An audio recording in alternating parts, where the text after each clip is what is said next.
Brasil, um país-continente. 47%, quase a metade de toda a América do Sul. Um gigantesco país cujos pontos extremos, norte e sul e leste e oeste, distam mais de 4.000 quilômetros nos dois sentidos. Um país difícil, que em seu imenso território poderia colocar lado a lado toda a Europa, menos a União Soviética, a América Central, o Japão, a Tailândia, Israel, e ainda sobraria espaço. Este é o Brasil cuja história começamos agora a rememorar. Foi este país gigante, este Brasil de dimensões continentais, o cenário dos fatos que vamos iniciar neste momento. E que começamos a recordar na imagem de jovens que ainda eram crianças quando tudo aconteceu, ou de crianças que nem sequer haviam nascido quando tudo se passou. Dos que não puderam viver as experiências daquela época. E assim, a eles, aos jovens, aos que não viviam ainda, dedicamos principalmente este programa. Bem como a todos aqueles que aos poucos foram esquecendo os dramáticos instantes de 11 anos atrás. Quando o Brasil era outro, era o Brasil de ontem. Uma nação no momento histórico de uma gravíssima opção. E voltemos, portanto, um pouco ao passado. Sem ódios nem rancores, apenas para comparar. Foi há muito pouco tempo. Apenas 11 anos. E o Brasil sofria uma de suas piores crises. Greves sobre greves, ameaça de guerra civil, caos quase incontrolável, deterioração econômica e financeira, indisciplina invadindo os quartéis, inflação galopante, forçando para o alto, praticamente a cada semana, os preços de tudo. Foram momentos terríveis.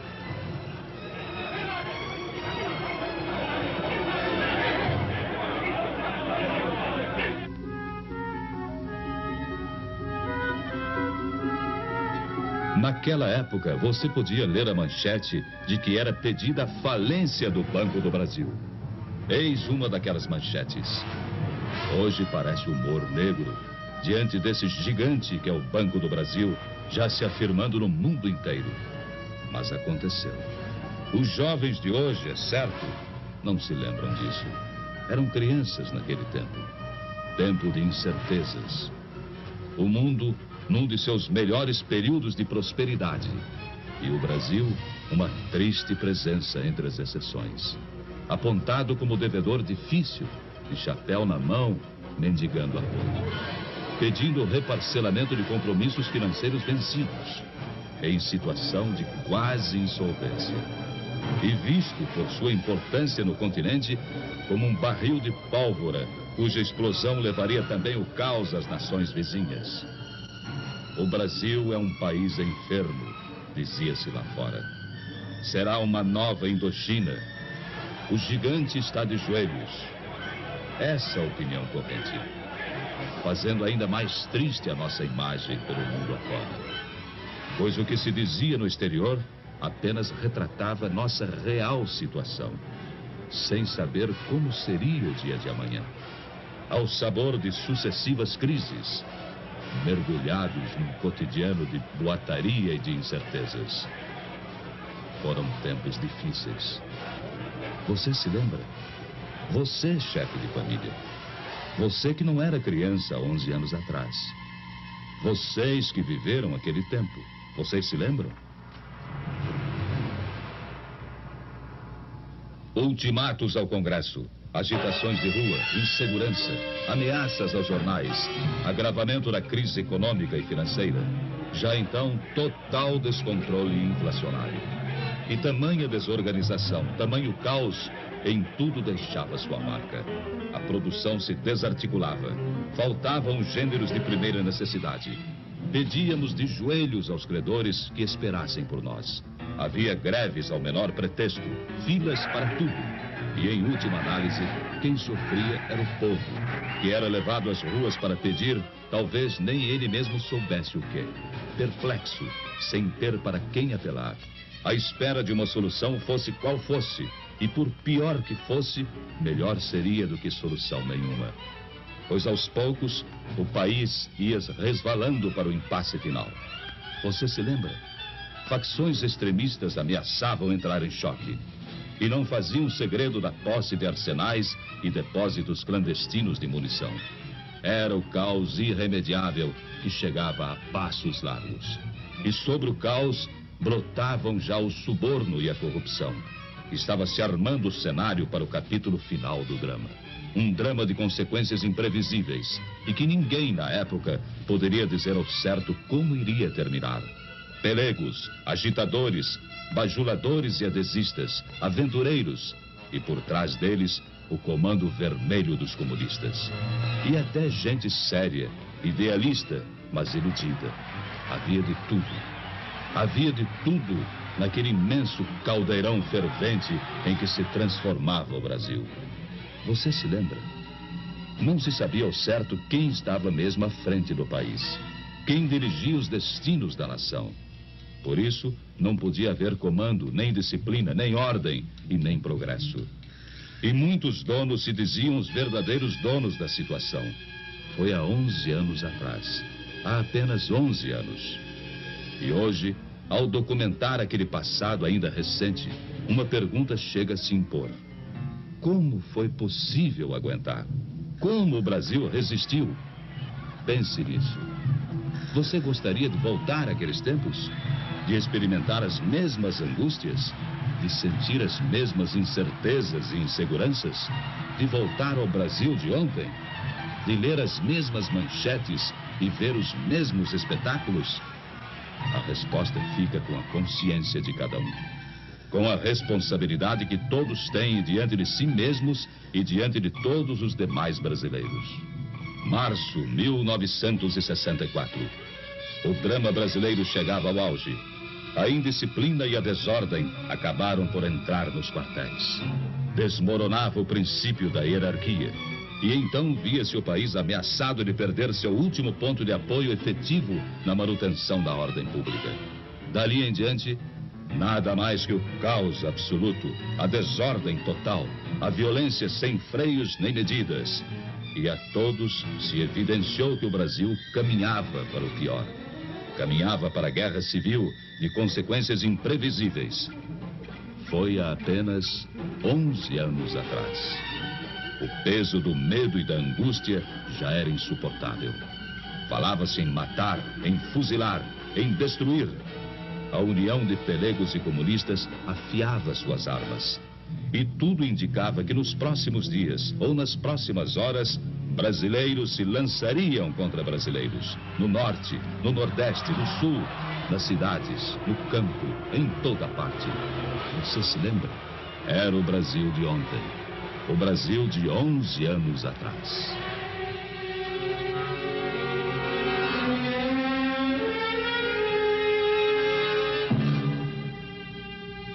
Foi no último instante, quase no momento derradeiro.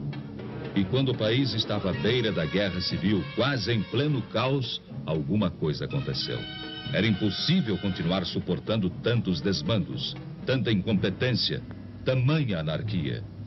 E o clamor de vozes conscientes encontrou eco em soluções inadiáveis. E as Forças Armadas, elas próprias, mais do que ameaçadas, foram chamadas, praticamente intimadas, a cumprir a missão que o momento lhes impunha. Restabelecendo a ordem e livrando o país dos trapos vermelhos que ameaçavam sufocá-lo.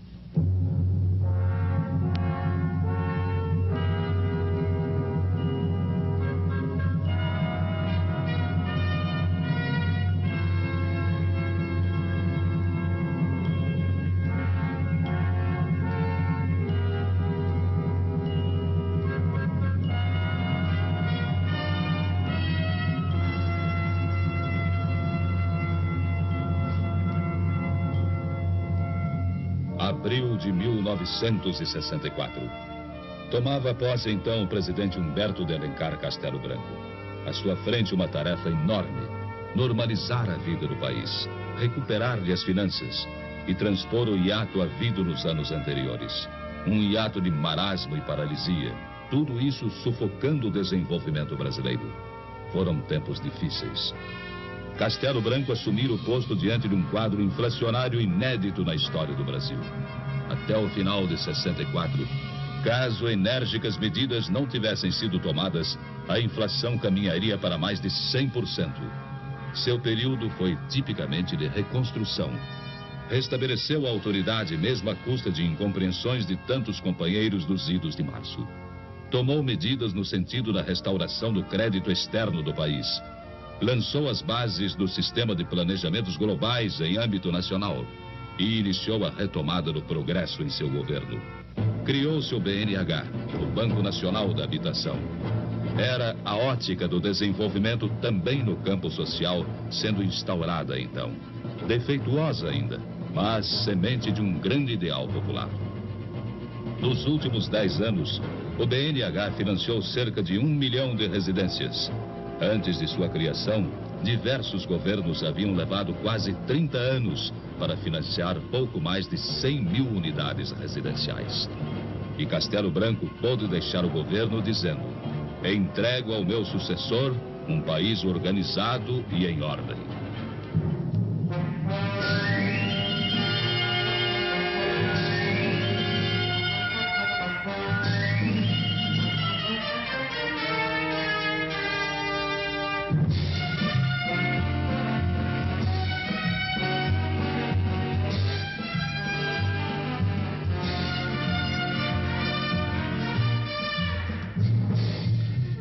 O governo Costa e Silva impulsionou ainda mais o desenvolvimento.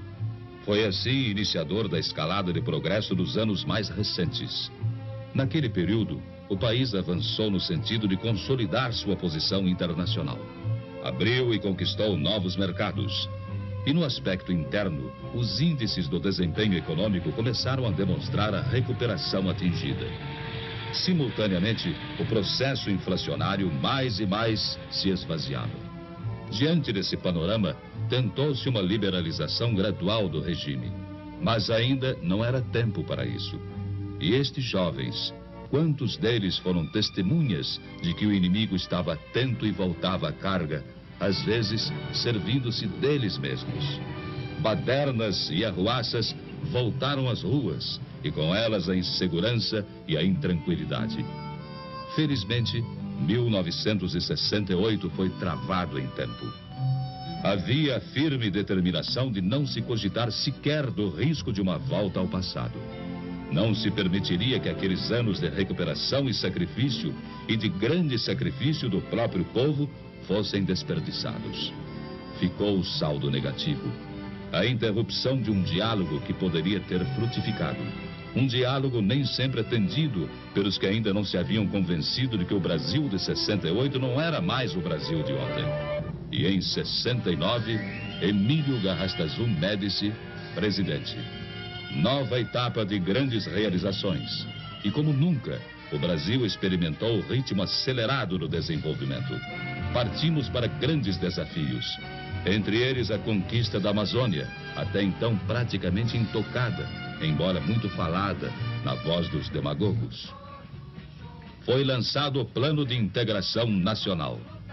E a Transamazônica tornou-se um marco da histórica decisão de conquistar a Amazônia definitivamente para o território brasileiro. De afirmar ali a nossa soberania e aproveitar as suas potencialidades econômicas e transformá-las também em potencialidades sociais.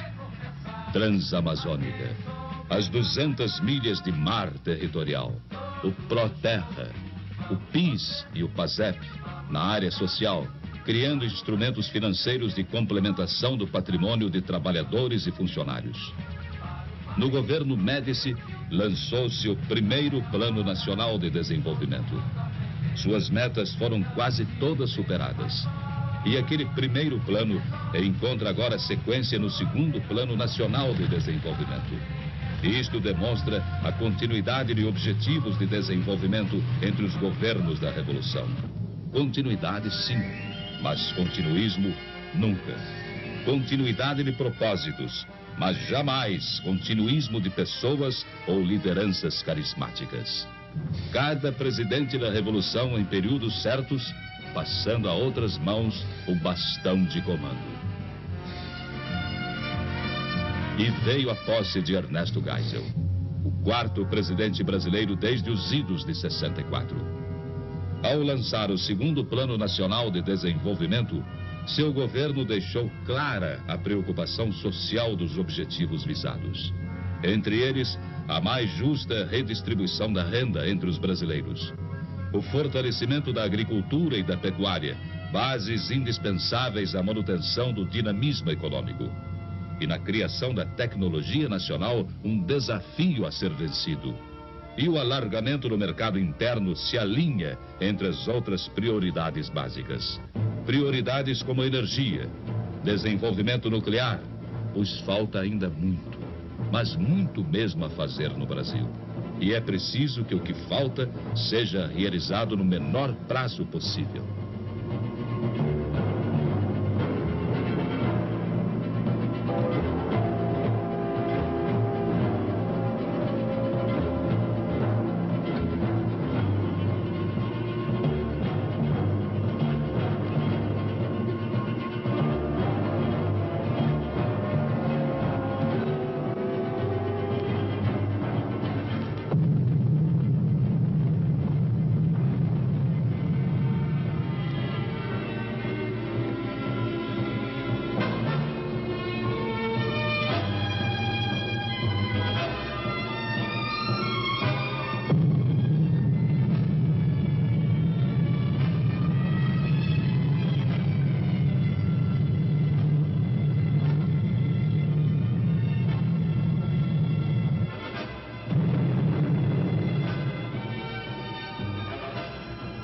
As explosões do minério de ferro, o sinal de partida de novos tempos.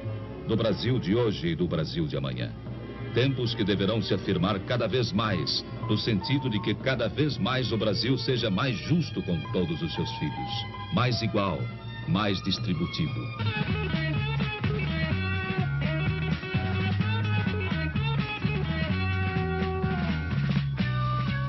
Em 64, a produção de aço era de 2.800.000 toneladas. Hoje, 8 milhões de toneladas anuais. Em 79, chegaremos a 22 milhões de toneladas. São números de enorme crescimento, que comprovam o quanto o Brasil mudou. E o quanto continua mudando e crescendo. Para provar isso, não bastam palavras. É preciso comparar, exibir fatos e números. Sem comparação, nada se deduz. E eles aí estão. Nos últimos 11 anos, nossa siderurgia mais que triplicou sua capacidade. Um enorme avanço, que será outra vez quase triplicado até o final do segundo Plano Nacional de Desenvolvimento. Traçando assim o retrato de um novo Brasil de hoje e um novo Brasil para amanhã.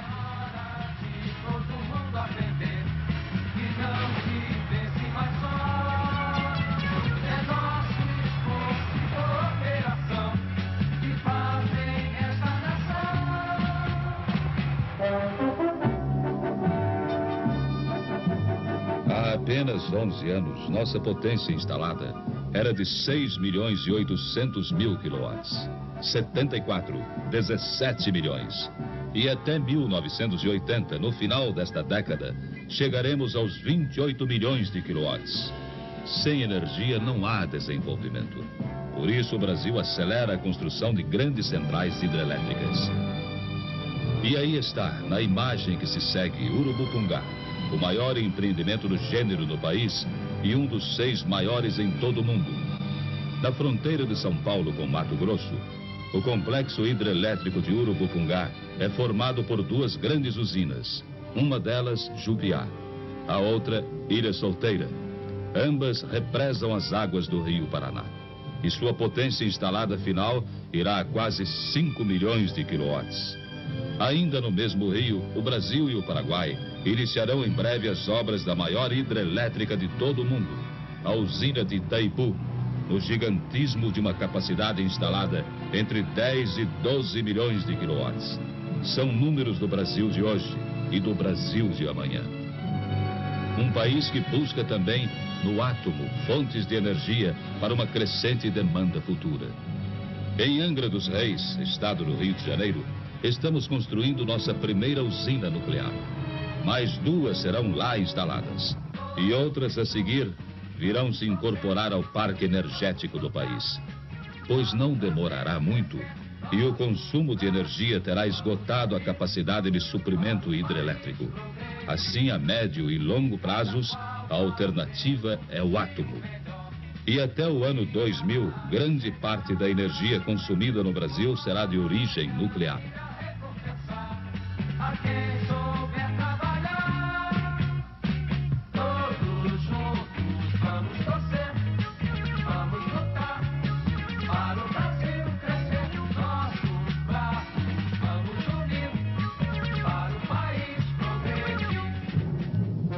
Amazônia.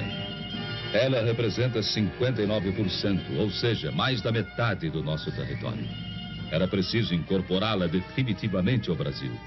E para isso estão sendo abertos 17 mil quilômetros de estradas na região. É a malha rodoviária de integração da Amazônia. Um gigantesco e notável esforço de conquista. Dos 17 mil quilômetros, 12 mil já estão prontos. E tudo isso foi feito num prazo recorde. Feito por você brasileiro, nos últimos 5 anos. Provando assim que, afinal, estamos sabendo ter pressa. Pressa que é sinônimo de reconhecimento do quanto falta realizar. E do quanto o Brasil precisa ainda de trabalho, de esforço, para queimar etapas na construção de seu futuro. A Transamazônica, estrada que desfechou grande esforço de conquista, tem cerca de 6 mil quilômetros. Essa distância equivale a um percurso semelhante ao que liga Lisboa a Moscou. E somente isso dá uma boa medida do seu significado. Transamazônica, Perimetral Norte, Cuiabá-Santarém, Manaus-Porto Velho, Manaus-Boa Vista. Estradas que são vanguarda de colonização e que abrem caminho à descoberta de fabulosas riquezas minerais. Assim como a implantação de grandes projetos pecuários e madeireiros. É a Amazônia, por fim, se incorporando efetivamente ao Brasil. É a Amazônia do urânio, dos não ferrosos. É a Amazônia do Brasil de hoje. 1964, 183 mil veículos produzidos. Este ano, mais de 1 milhão. São números que representam 2 Brasis, o de ontem e o de hoje. Não que o de agora seja perfeito. Falta muito, mas muito mesmo, para que nos aproximemos do que o povo precisa. Mas o importante é que se trabalha para isso. Cruzar os braços ou lamentar o que falta, em nada melhora a situação. A mentalidade de outros tempos, o palavrório e a demagogia não voltarão. Não podem esconder a verdade dos fatos. E hoje, quando comparamos presente e passado e reconhecemos que não estamos nem na metade do caminho, que dizer de há 11 anos atrás?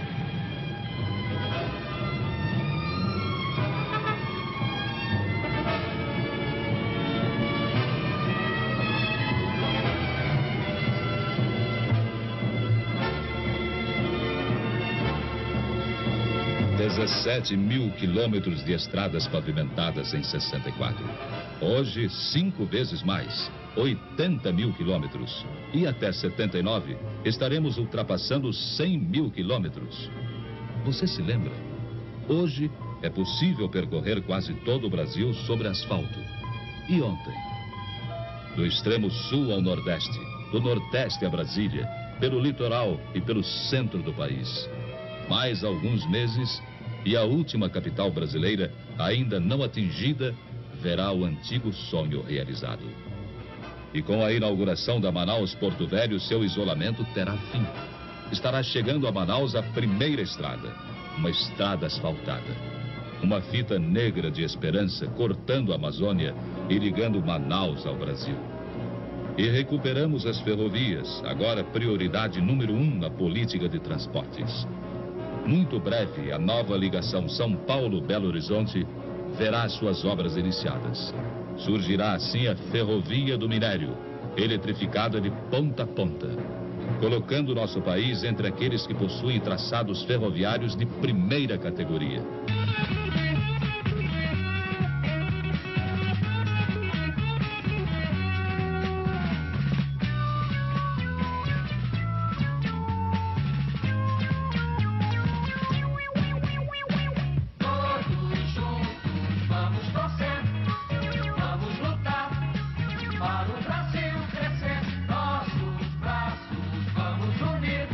Apenas 1.400.000 toneladas em navios mercantes em 64. Hoje, mais de 5 milhões de toneladas. E até 1980, 10 milhões de toneladas em navios. Em 64, a maior parte da frota era formada por unidades obsoletas, compradas quase todas no exterior, na média com 20 anos de uso. Hoje, a média de idade dos navios está abaixo dos 7 anos. E na maior parte foram construídos em nossos estaleiros. Agora mesmo, acaba de ser lançado um gigantesco programa de construção naval. Compreende encomendas de mais de 750 navios e embarcações de todos os tipos, desde rebocadores a supergigantescos graneleiros, de navios de cabotagem a embarcações fluviais. O valor dos contratos de construção vai além de 20 bilhões de cruzeiros. Recursos absorvidos por nossa indústria naval, gerando milhares e milhares de novos empregos para os brasileiros. Responsável essa indústria por uma nova presença do Brasil nos mares do mundo inteiro. Presença que se efetiva no transporte de produtos nossos, rumo aos mais distantes mercados. Gerando também importante receita de fretes.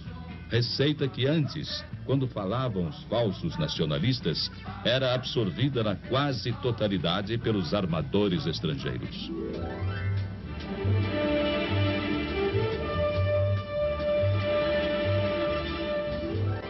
(1964) Exportações, 1 bilhão e 400 milhões de dólares. No ano passado, 7 bilhões e 500 milhões. Vamos alcançar 20 bilhões em 79. Esses números mostram quanto evoluímos no comércio exportador. É trabalho de brasileiros comprado pelo estrangeiro. E se compararmos hoje nossas exportações de manufaturados com as exportações totais de 64, teremos uma surpresa. O ano passado, a receita em dólares de nossas vendas de produtos industrializados superou 2 bilhões e 300 milhões de dólares. Só em manufaturados, quase o dobro de tudo que conseguimos exportar em 64. Um reflexo da nossa expansão industrial. Pois note-se que em 50 exportava-se mais que em 64. Ao invés de evoluir, portanto, antigamente estávamos andando para trás. Hoje, competimos em preço e qualidade. Por isso mesmo, temos sido alvo de medidas discriminatórias contra o ingresso de nossos manufaturados em outros países. Menos na Europa, muito mais nos Estados Unidos.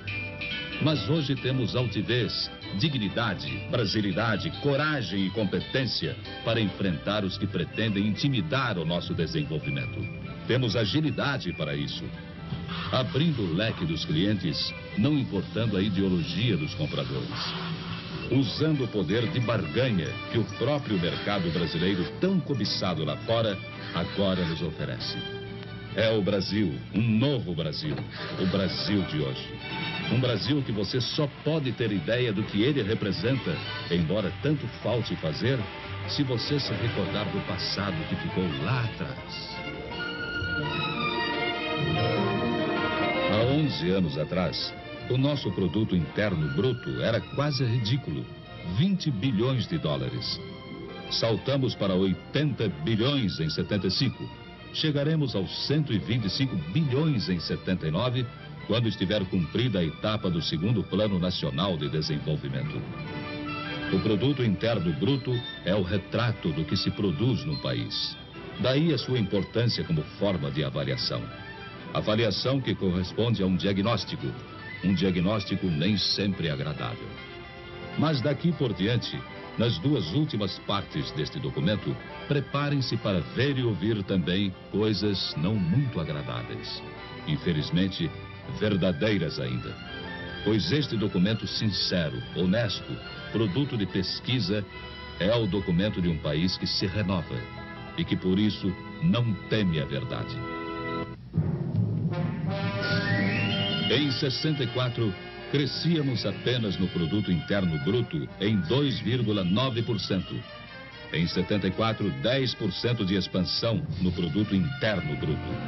É qualquer coisa de espetacular. quando o Japão, no ano passado, chegou a um crescimento zero. Quando os níveis de desemprego nos Estados Unidos vão a 8 milhões de pessoas. E quando o mundo, premido pela crise do petróleo, se debate em profunda convulsão econômica. Você imaginou o que nos teria acontecido se essa crise fosse há 11 anos atrás? Nem é bom pensar. Claro, o fato de estarmos conseguindo hoje suportá-la, com os preços do petróleo em níveis recordes, com a inflação que importamos dos produtos lá fora adquiridos, mostra capacidade de resistência. Mostra que percorremos um longo caminho nos últimos 11 anos. Mas é também advertência, no sentido de que precisamos até mesmo percorrer um caminho bem mais longo, para que nosso povo não seja tão pobre como ainda é. E para que nos tornemos cada vez menos vulneráveis às crises do mundo de hoje. Crises que não respeitam fronteiras, que não se detêm ante ideologias e que não permitem a vã ilusão de que escaparemos sem danos aos seus efeitos.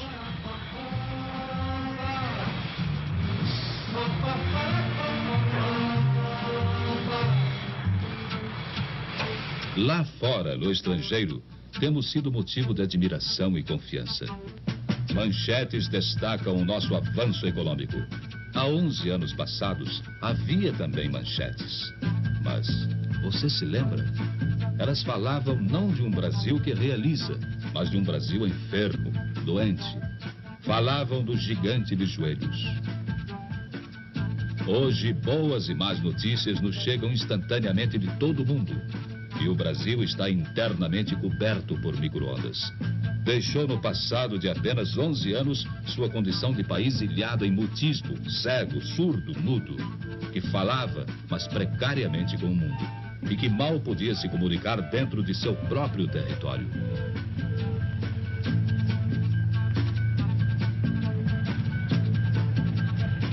O segundo Plano Nacional de Desenvolvimento estabelece a meta de 8% anuais de expansão para o setor agrícola e pecuário. E os investimentos na atividade rural irão acima de 100 bilhões de cruzeiros. O objetivo maior é o de dar técnica ao trabalho do campo, virtualmente triplicando até 79 o uso de equipamentos, matrizes, adubos e defensivos.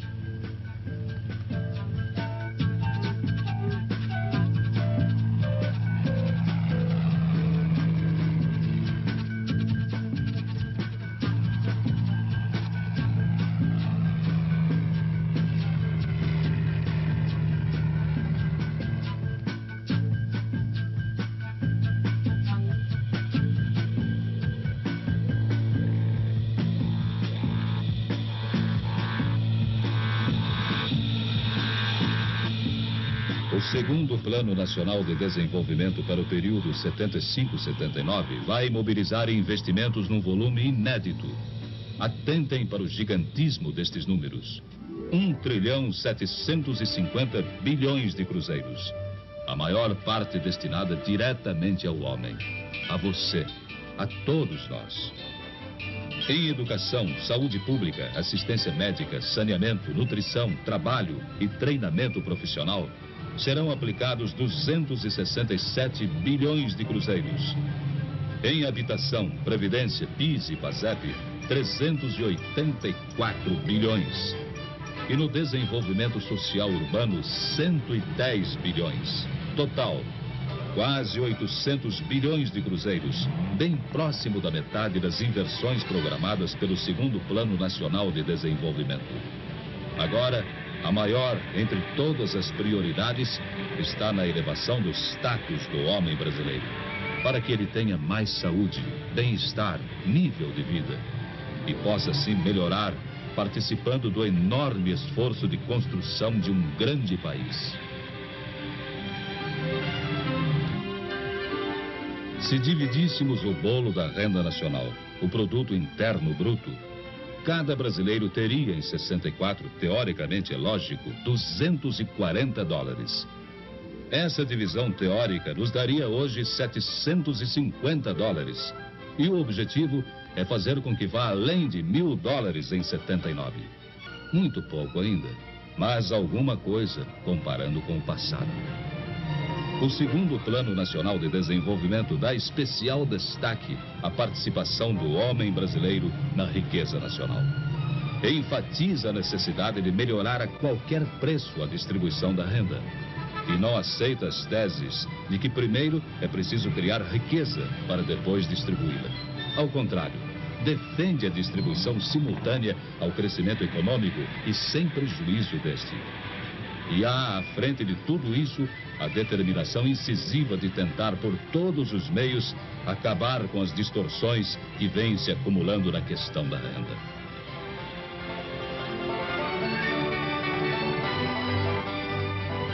Na década de 40 a 50, a vida média do brasileiro não passava de 43 anos. De 60 a 70, a expectativa de vida saltou a 59 anos. É alguma coisa. Mas não significa que estejamos sequer próximos do mínimo satisfatório. Pois se muitos melhoraram de vida, há ainda legiões de subnutridos, de portadores do mal de Chagas, da esquistossomose, do impaludismo, da tuberculose. São vítimas do subdesenvolvimento, do subemprego, da condição de gente que não chega a participar da vida econômica do país. Para essa legião de brasileiros, infelizmente maioria, reconheçamos, desenvolve-se agora todo um trabalho, no menor prazo de tempo possível, num compromisso de justiça, compromisso de melhor distribuição da renda, de abertura de oportunidades de emprego, de educação, saúde, para os que nascem, para os que vivem, para os que não morrem ao nascer. São metas do segundo Plano Nacional de Desenvolvimento, pretendendo diminuir essa massa terrível daqueles que ainda não encontraram um lugar ao sol.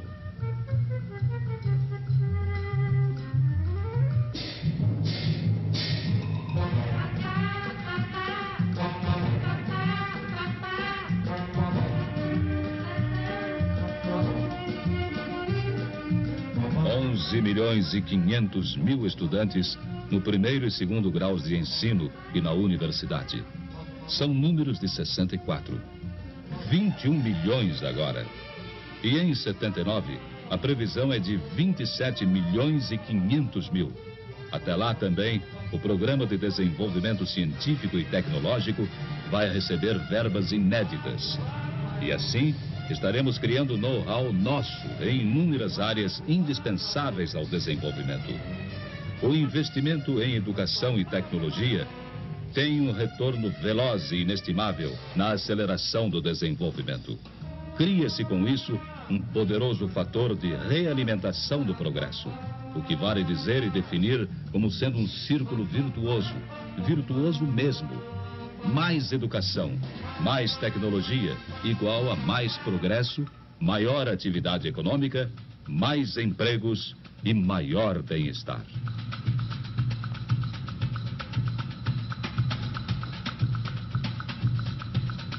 Com tudo o que mostramos a vocês até agora, não dissemos nunca que o Brasil é um paraíso.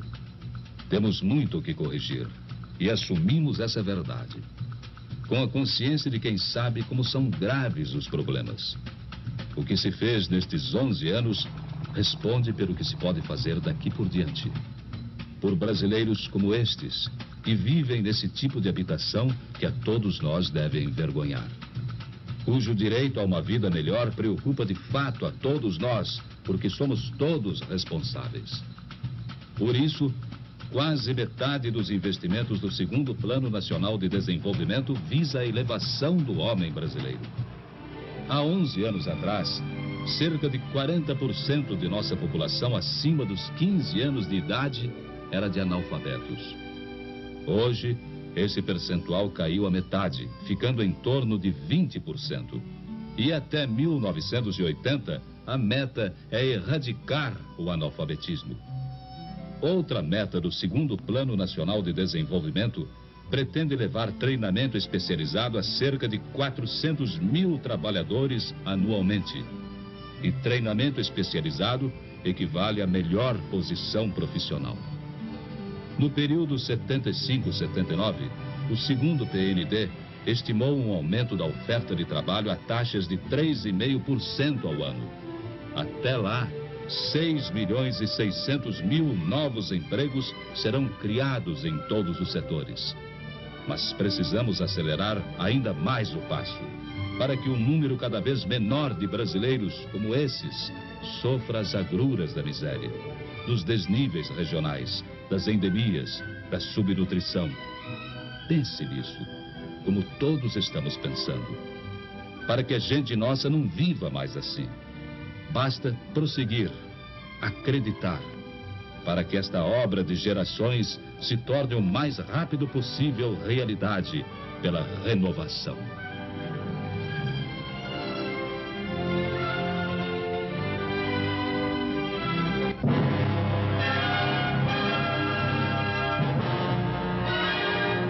E diante de tudo isso, abra uma janela para o mundo.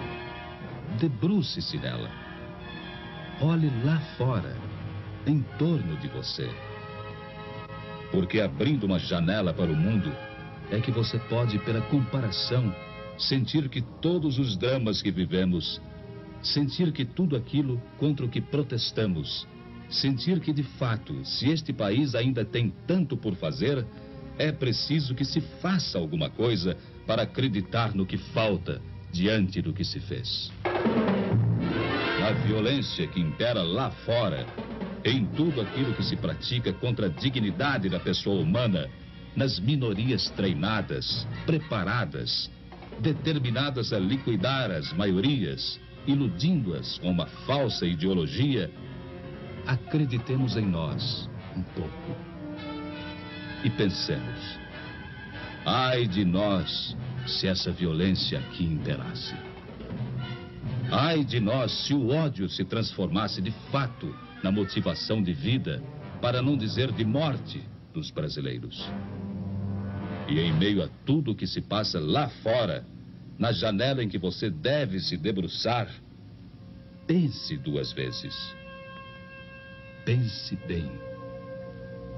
O exemplo que nos mandam e tudo aquilo que sentimos de amargura, de terror, de pânico, de morte, de ódio, de retaliação, tudo isso não pode, não deve, não entrará no Brasil.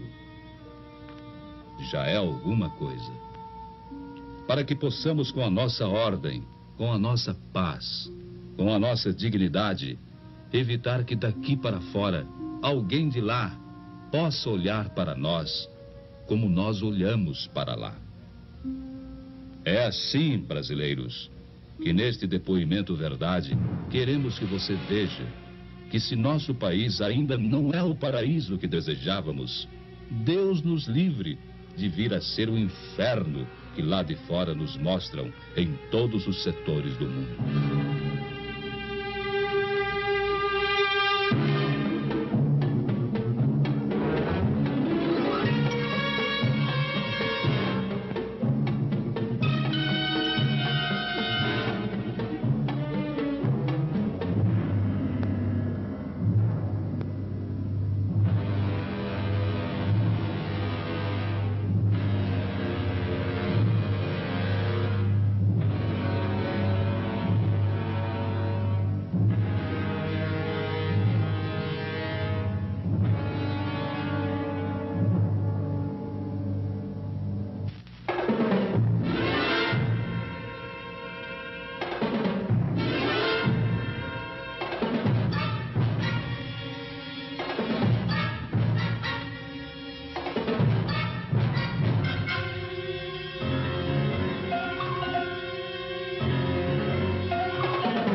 Este é o Brasil de amanhã.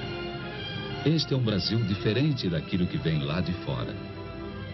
Este é um Brasil que precisa de nós. Na massa humana que compõe esta população de mistura de raças, onde ninguém mata ninguém por ser preto ou branco, onde ninguém mata ninguém por ser protestante, espírita ou católico, onde todos se juntam, onde todos vivem com problemas incríveis e terríveis ainda, mas juntam-se porque têm esperança. E sabem que o ódio não leva a nada, que a violência gera violência, e que, graças a Deus, há por que confiar neste país. E se tudo aquilo que aqui mostramos, num depoimento verdade, valeu por alguma coisa, nestas palavras finais, a nossa certeza de que todos nós, discordando nos limites da discordância digna e respeitosa, possamos, pelo debate livre e consciente, encontrar nossas próprias soluções dentro de casa, porque certamente se assim agirmos, e se como brasileiros que somos, trocarmos ideias e só ideias, será possível alcançar a meta final de levar todo esse desenvolvimento dos últimos 10 anos à população inteira. E acreditar mais do que nunca que os brasileiros que fizeram o que se fez neste decênio poderão muito e muito mais fazer se juntos e unidos tiverem forças, confiança e esperança de que o objetivo desejado da felicidade cada vez maior do povo brasileiro se torne muito breve uma grande realidade.